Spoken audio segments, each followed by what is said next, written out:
नमस्कार दोस्तों। सम्राट अशोक के जीवन काल व इतिहास के बारे में मैं पहले वाले वीडियो में बता चुका हूं, जिसमें कलिंग युद्ध की जानकारी ने दे पाया। आज मैं इस वीडियो में कलिंग युद्ध की पूरी जानकारी बताने जा रहा हूं। प्राचीन भारत में मौर्य साम्राज्य अपने शिखर पर था।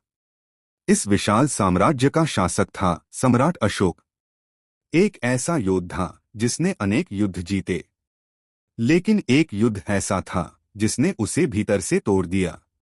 कलिंग, आज का ओडिशा, समुद्र के किनारे बसा एक समृद्ध, साहसी और स्वतंत्र राज्य था।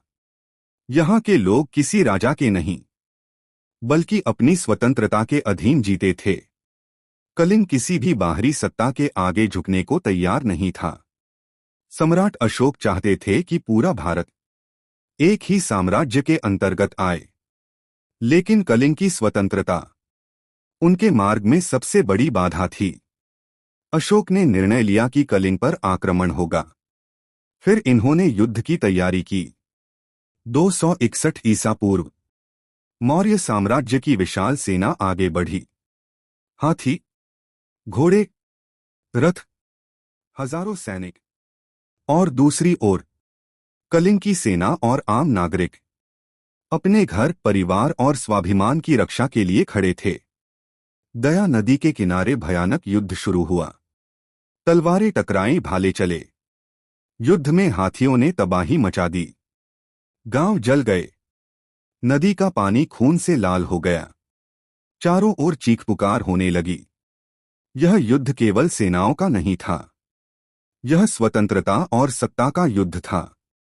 इस युद्ध का भयानक परिणाम निकला। अंततः में मौर्य सेना की विजय हुई। कलिंग की हार हो गई, लेकिन इस विजय की कीमत बहुत भारी थी।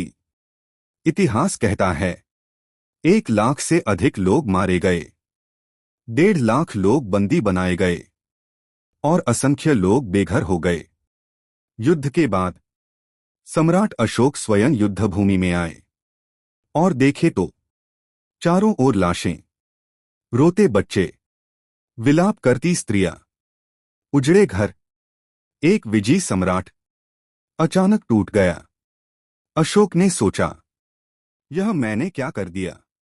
क्या यही विजय है? यही वह क्षण था जब अशोक बदल गए। उन्होंने हिंसा का मार्ग छोड़ दिया। उन्होंने भगवान बुद्ध के अहिंसा और करुणा के मार्ग को अपनाया। अब उनकी विजय तलवार से नहीं, धम्म से होने लगी। अशोक ने घोषणा की, अब युद्ध नहीं होंगे। उन्होंने अस्पताल बनवाए, धर्मशालाएं खुलवाईं, पशुहत्या पर रोक लगाई और शांति का संदेश पूरे विश्व में फैलाया। कलिंग युद्ध अशोक की सबसे बड़ी जीत नहीं था, बल्कि उसकी सबसे बड़ी सीख था। यह युद्ध सिखाता है, सच्ची विजय दूसरों को हराने में नहीं, खुद की हिंसा को जीतने में है।